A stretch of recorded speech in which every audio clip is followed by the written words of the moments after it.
झुकती है दुनिया, झुकाने वाला चाहिए, और ट्रंप को झुकना ही पड़ा।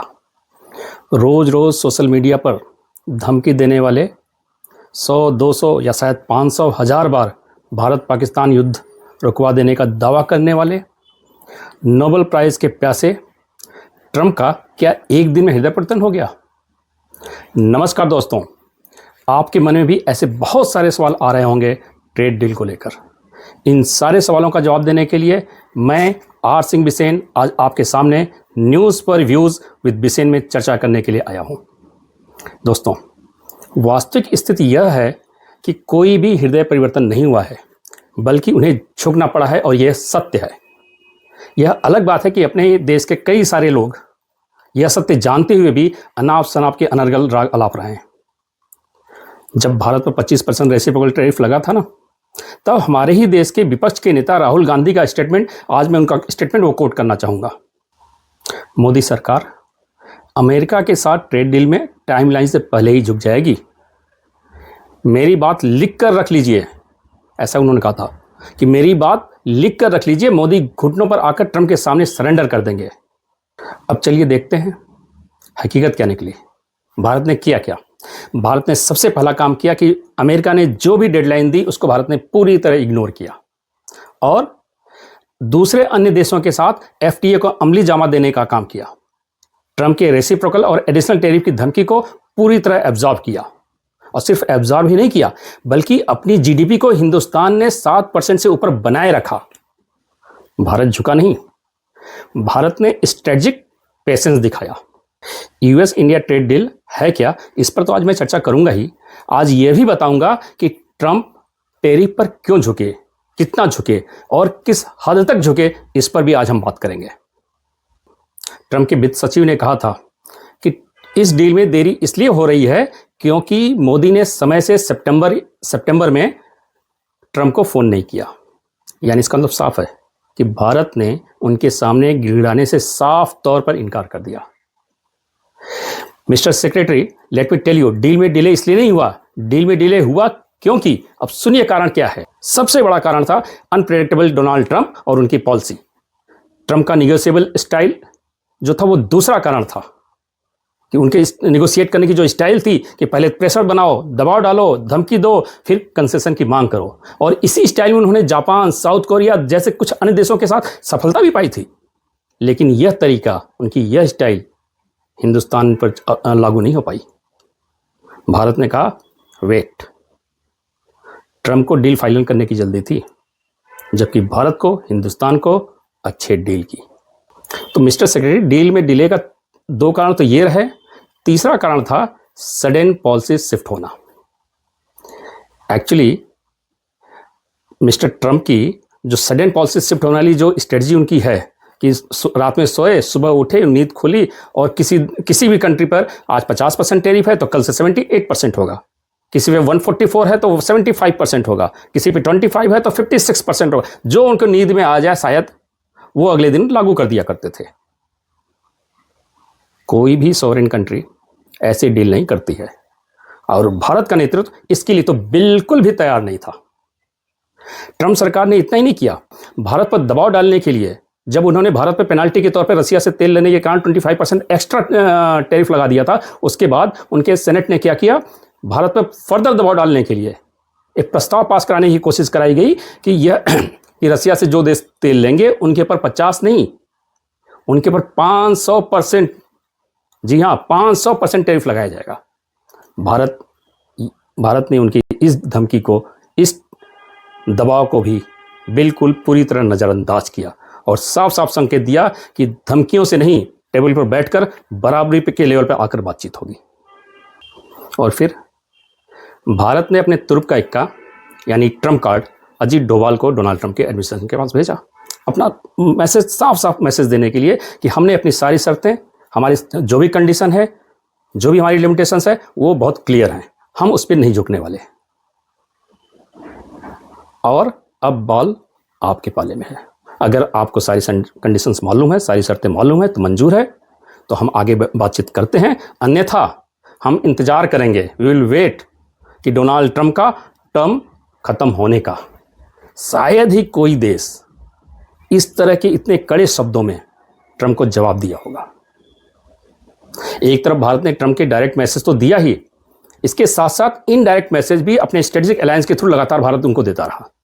वो चाहे ऑस्ट्रेलिया, ब्रिटेन, यूएई, न्यूजीलैंड जैसे देशों के साथ एफटीए को फाइनल करने की दिशा में लगातार आगे बढ़ता रहा। उसके साथ साथ सबसे बड़ा ट्विस्ट तो तब आया जब यूरोपियन यूनियन के साथ इंडिया का मदर ट्रेड डील फाइनल हुआ।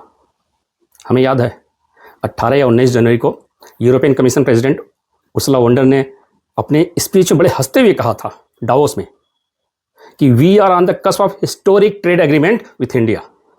सम call it is the mother of all deals, one that would create a market of 2 billion people accounting for almost a quarter of global GDP। European union के साथ भारत की इस trade deal पर जब 27 जनवरी को मोहर लगी, उसके तुरंत बाद ही ट्रंप की खिसियानी बिल्ली वाला रिएक्शन भी सामने आया था। उन्होंने कहा था यूरोपियन यूनियन ने भारत के साथ डील करके अपने ही खिलाफ हो रहे युद्ध को फ्यूल देने का काम किया है। लेकिन जो ट्रंप कटाक्ष मार रहे थे वही ट्रंप 5 दिन बाद घुटनों पे आए थे सामने। घुटनों पे कहना ठीक तो नहीं होगा, लेकिन यूरोपियन यूनियन के साथ जब ट्रेड डील हुआ तो आप तो गलत बात कर रहे थे, गलत तरीके से उस पर कमेंट कर रहे थे और खुद ही डील करने को तैयार हो गए हिंदुस्तान से। और इतना ही नहीं, सिर्फ यही कारण नहीं था, भारत एफटीए तो अन्य देशों के साथ फाइनल कर ही रहा था, उसके साथ साथ चीन, रूस, ब्राजील के साथ उसकी जो नजदीकियां बढ़ रही थी और खुलेआम भारत उसका प्रदर्शन कर रहा था। और चीन में एससीओ समिट के बाद हमने देखा था कि अमेरिका के अंदरूनी राजनीति में कैसी हलचल मची थी जब भारत के मोदी, रशिया के पुतिन और जिनपिंग, चीन के जिनपिंग, ये तीनों एक साथ दिखे थे, तो एक मंच पर दिखे थे। तो और अमेरिका की अंदरूनी राजनीति इसलिए भी उनके ऊपर भारी पड़ रही थी क्योंकि आने वाले नवंबर दिसंबर में वहाँ पे मिड टर्म चुनाव भी हैं। इसको भी भारत ने खूब अच्छे से एक्सप्लॉइट किया। और जब भारत ने यूरोपियन यूनियन के साथ डील को फास्ट ट्रैक किया तो अमेरिका को साफ साफ मैसेज गया कि इंडिया हैज़ ऑप्शन। यही था असली दबाव जिसके कारण ट्रंप को यह डील फाइनल करनी पड़ी। यूरोपियन यूनियन के डील के ठीक 5 दिन बाद, जैसा भी मैंने बताया, ठीक 5 दिन बाद ट्रंप ने मोदी को फ़ोन किया और खुद ही ऐलान किया कि भारत के साथ टैरिफ को हम 50% से कम करके 18% कर रहे हैं। फार्मास्यूटिकल्स इंडस्ट्री के लिए बिल्कुल 0%, jewellery, aircraft and engineering components के लिए और कुछ सेलेक्टेड टेक्सटाइल प्रोडक्ट्स पे भी 0% टैरिफ। इस बात की इंपॉर्टेंस आप ऐसे समझिए कि अमेरिका की फार्मास्यूटिकल मार्केट बहुत बड़ी है, तकरीबन $600 बिलियन का मार्केट है ये। यानी अकेला अमेरिका का फार्मा इंडस्ट्री हमारे हिंदुस्तान के जीडीपी से बड़ा है। और समझ लीजिए कि भारत के लिए कितना बड़ा मार्केट खुला है 0% टैरिफ पर। और भारत की भी कोशिश है कि इस मार्केट में 50% तक एक्सेस पाना, वहाँ जो जेनेरिक मेडिसिन की इंडस्ट्री है। दोस्तों, यूएस इंडिया ट्रेड डील पर बात करने से पहले कुछ बातें बहुत स्पष्ट रूप से हमें समझ लेनी चाहिए कि हमें अपने देश में एम्प्लॉयमेंट को बढ़ाने के लिए अपने देश को सिर्फ मार्केट बने रहना नहीं देना है, बल्कि इसे मैन्युफैक्चरिंग हब बनाना होगा। और अमेरिका दुनिया का सबसे बड़ा बायर मार्केट है, सबसे बड़ा बायर मार्केट है अमेरिका। लगभग 30 ट्रिलियन डॉलर का ये मार्केट है। तो अगर हमें मैन्युफैक्चरिंग हब बनना है तो दुनिया के सबसे बड़े बायर मार्केट के साथ डील करना तो बनता ही बनता है। और यही कारण है कि आज सिर्फ हम ही नहीं, दुनिया के सभी देश अमेरिका के साथ डील करने के लिए बेताब दिख रहे हैं। 2024-25 के डाटा के अनुसार अगर मैं बात करूं ना, तो अमेरिका, पता है अभी मैंने आपको कि अमेरिका का जो मार्केट है वो करीब 28 से 30 ट्रिलियन डॉलर का है। कुल ग्लोबल मार्केट में अमेरिका का शेयर लगभग 20% का है। कुल ग्लोबल, जितना ग्लोबल मार्केट है पूरी दुनिया का, उसमें से अकेला अमेरिका जो है 20% ड्रिवन करता है। और इसमें एशिया का शेयर सबसे बड़ा है, उसमें भी चाइना नंबर 1 पर है। और एक प्लस पॉइंट हमारे साथ क्या है आज के सिनेरियो में कि चाइना को यूएस कॉन्शियसली रिड्यूस कर रहा है और यहीं से इंडिया की वैल्यू बढ़ती है। हमारे लिए एक चांस बढ़ता है, हमारे लिए अवसर बढ़ता है इंडिया। और इसके साथ साथ इंडिया का जो टोटल गुड्स एक्सपोर्ट्स है वो करीब 400 बिलियन डॉलर का है। उसमें से यूएसए को हम 85 बिलियन का गुड्स एक्सपोर्ट करते हैं। मैं सिर्फ गुड्स की बात कर रहा हूँ। अदरवाइज यूएसए के साथ जो हमारा टोटल ट्रेड होता है ना, वो करीब करीब 210 बिलियन डॉलर का है। बायलैटरल ट्रेड की बात मैं कर रहा हूँ। अच्छा, जो ये 85 बिलियन हम सिर्फ गुड्स की बात कर रहे हैं, क्योंकि अभी हम मैन्युफैक्चरिंग की बात कर रहे हैं, तो 85 बिलियन जो हम डॉलर गुड्स की बात कर रहे हैं, उसमें उसका मतलब ये हुआ 400 में से 85, उसका मतलब ये हुआ कि हर छः में से $1 जो है इंडिया अमेरिका से एक्सपोर्ट के तौर पे लेता है। और ये कोई छोटा आंकड़ा नहीं है। हर $6 जो इंडिया कमाता है, उसमें से $1 अमेरिका से कमाता है। यह सब डाटा जब आपको थोड़ा सा इसका बैकग्राउंड बता दिया, ताकि आपको पूरा इंटरिम ड्राफ्ट जो अभी फाइनल हुआ है ट्रेड डील का, उसको समझने में आसानी होगी कि हिंदुस्तान ने क्या ऑप्ट किया है, क्या लिया है और क्यों लिया है, क्यों इसकी इतनी इंपॉर्टेंस है। इंटरिम ड्राफ्ट में एक बात बहुत साफ साफ मेंशन है कि टैरिफ रिडक्शन फेज मैनर होगा, यानी अचानक जीरो नहीं होगा, बल्कि स्टेप बाय स्टेप ये कट डाउन होगा। ड्राफ्ट में साफ मेंशन किया गया कि भारत पर जो टैरिफ पहले ज़्यादा था, 25-50 था, 25 रेसिप्रोकल एंड 25 जो है पेनाल्टी टैरिफ था रशिया के तेल लेने का। टोटल 50 में से 50% जो टैरिफ था उसको घटाकर अब 18% कर दिया जाएगा। यहाँ एक चीज़ और आपको समझना होगा कि भारत पे 18% लगाया गया, वहीं पाकिस्तान पर जो उनका बहुत करीबी बन रहा है, अपना सब कुछ गिरवी रख दिया है, कुछ ऐसा लगता है, उसके ऊपर भी अमेरिका ने 19%, बांग्लादेश पर 20% और चीन पर 34% टैरिफ लगाया हुआ है। यानी भारत को अपने कंपटीटर से साफ साफ अमेरिकी मार्केट में एज है। इसके अलावा इससे बड़ी बात ड्राफ्ट में मेंशन है कि भारत के रिक्वेस्ट पर टैरिफ को आने वाले दिनों में कम फेज वाइज कम करने के लिए बातचीत के आधार पर हम कम कर सकते हैं। यानी जो टैरिफ 18% है, यह टैरिफ उससे भी नीचे जा सकता है। इसके अलावा ऑलरेडी कुछ सेगमेंट पे तो ऑलरेडी हमें 0% है, पता है मैं आपको, जेनरिक मेडिसिन पे है, ज्वेलरी पे है, एयरक्राफ्ट पे है और कुछ सिलेक्टेड टेक्सटाइल आइटम पे, उस पर 0 ऑलरेडी है। ये तो एक पहलू हुआ। इसके अलावा इसमें सबसे इंपॉर्टेंट हिस्सा क्या है भारत के लिए, जो इस ड्राफ्ट में शामिल नहीं है। तो भारत ने पहले बता रखा था कि हमारे कुछ सेंसिटिव एरियाज हैं जिसका प्रोटेक्शन हम करेंगे ही करेंगे, और यूरोपियन यूनियन की डील के साथ भी ये प्रोटेक्शन हमने अपना कायम रखा। उसी स्टैंड पर अमेरिका के साथ भी भारत कायम रहा कि हमारे कुछ डेयरी प्रोडक्ट्स जैसे मिल्क, चीज़, बटर और जो हमारे एग्रीकल्चर प्रोडक्ट हैं, व्हीट है, राइस है, मेज़ है, कुछ पोल्ट्री, जो हमारे सेंसिटिव एग्रीकल्चर आइटम्स हैं और ये डेयरी प्रोडक्ट्स हैं, ये हमारे प्रोटेक्टेड रहेंगे, इनका संरक्षण किया जाएगा। ड्राफ्ट में बिल्कुल साफ है कि sensitive agriculture sectors will remain protected, मतलब फार्मर्स को नुकसान नहीं, पॉलिटिकल सोसाइटी वाला कोई भी क्लास नहीं। अच्छा, मैं भी बात कर रहा था कि एम्प्लॉयमेंट बढ़ाने के लिए हमें मैन्युफैक्चरिंग हब बनना पड़ेगा। इसके बारे में भी भारत के लिए बड़ा पॉजिटिव संकेत है। ड्राफ्ट में क्लियर कट मेंशन है कि गुड्स वही इंडियन माने जाएंगे जो इंडिया में सब्सटेंशियल तौर पे मैन्युफैक्चरिंग किए गए हों। सिर्फ असेंबल करके थर्ड कंट्री गुड्स को यूएस भेजने की अनुमति नहीं होगी। मेरे दोस्तों, यहाँ इतना बड़ा पॉइंट है, ये इतना बड़ा पॉइंट है कि इस पर तो मैं कहता हूँ 3 क्लैप्स बनने चाहिए। इससे होगा क्या, इंडिया को मैन्युफैक्चरिंग हब बनने में बड़ा फायदा मिलेगा। एक्चुअली चाइना जो बैकडोर एंट्री करता है, कई बार ऐसा देखा जाता है कि वो बैकडोर एंट्री करने में बड़ा माहिर है। क्या करेगा कि अपने गुड्स भेज देगा, इंडिया में असेंबल होगा, मेक इन इंडिया का ठप्पा, और हम अमेरिका एक्सपोर्ट कर दें। ये अब नहीं चलेगा। सब्सटेंशियल तौर पे उसकी मैन्युफैक्चरिंग इंडिया में होने जरूरी है। ये भी क्लॉज में मेंशन है। अब भारत के लिए बड़ा ही पॉजिटिव है। अब आते हैं service and IT sector, Bharat के लिए बहुत महत्वपूर्ण है। यह हिस्सा इंटरिम ड्राफ्ट में लिमिटेड है, लेकिन संकेत साफ है कि आईटी सर्विसेज, डिजिटल ट्रेड और प्रोफेशनल सर्विसेज, इसके बारे में ड्राफ्ट करता है कि फर्दर नेगोशिएशन रिक्वायर्ड, मतलब अभी कोई नुकसान नहीं है, फाइनल डील जब बनेगी तब स्पेस भारत के लिए बना हुआ है। दोस्तों, अब मैं बात करने जा रहा हूं हम भारतीयों के बीच सबसे ज़्यादा सेंसिटिव मैटर जो है उसके ऊपर, एनर्जी एंड स्ट्रेटेजिक कमोडिटीज़, मेरा मतलब क्रूड ऑयल। ड्राफ्ट में यह साफ संकेत दिया गया है कि इंडिया को एनर्जी सिक्योरिटी चॉइस पर कोई भी डायरेक्ट रिस्ट्रिक्शन नहीं है कि भारत रसिया से ले, वेनेजुला से ले या कहीं और से ले। भारत कुल 40 देशों से क्रूड ऑयल लेता है। इसके बारे में इस डील में कहीं भी कोई रिटन ऑब्जेक्शन या रिटन कोई ड्राफ्ट, कुछ भी ड्राफ्ट नहीं किया गया है। मतलब साफ है कि ट्रेड डील जियो पॉलिटिक्स डिक्टेट नहीं करेगा। इस सेगमेंट को मैंने सेंसिटिव इसलिए कहा है कि क्योंकि हम अक्सर देखते हैं सोशल मीडिया पर भी और आपस में बातचीत करने में कि अब भारत कहाँ से क्रूड ऑयल लेगा, कहाँ से, लोग बोलते क्या है कहाँ से तेल लेगा, तो कहाँ से तेल लेगा यह भी क्या अब अमेरिका डिसाइड करेगा? दोस्तों नहीं, ट्रेड डील में ऐसा कुछ भी मेंशन नहीं किया गया है।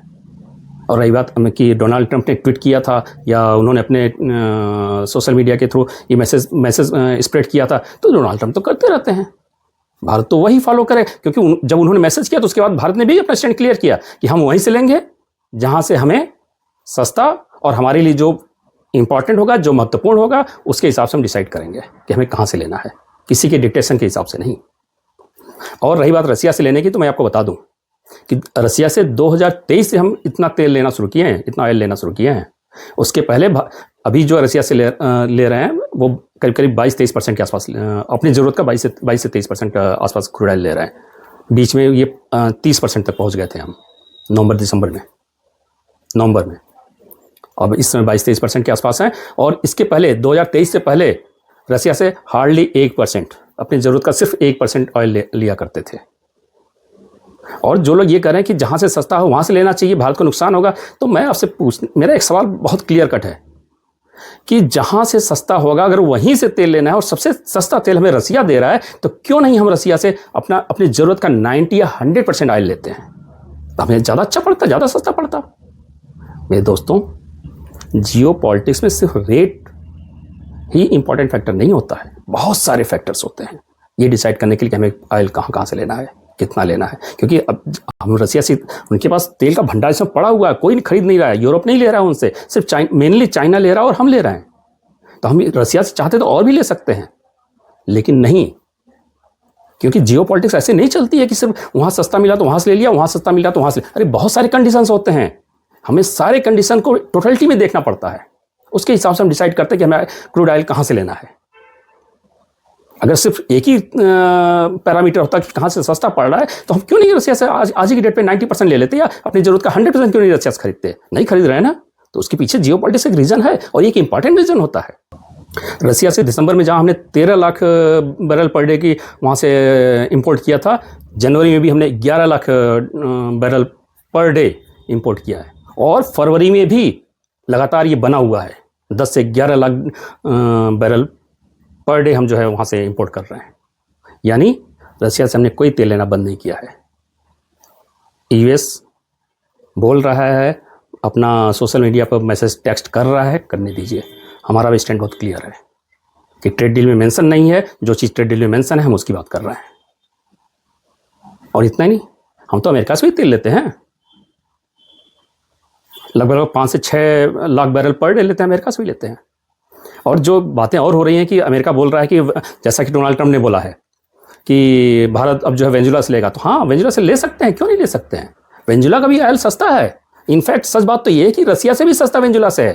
प्रॉब्लम कुछ और है, प्रॉब्लम ये है, एक जो लोग कह रहे हैं कि उसका थोड़ा हार्ड है, नहीं, जैसे रसिया का भी ऑयल, क्रूड ऑयल जो है वो बहुत हार्ड होता है, और वेनेजुला का जो क्रूड ऑयल है हार्ड तो है, लेकिन हमारे पास सिस्टम है उसको डीजल में कन्वर्ट करने की। सब देश, सब हर कंट्री के पास ये सिस्टम नहीं है, हमारे पास है।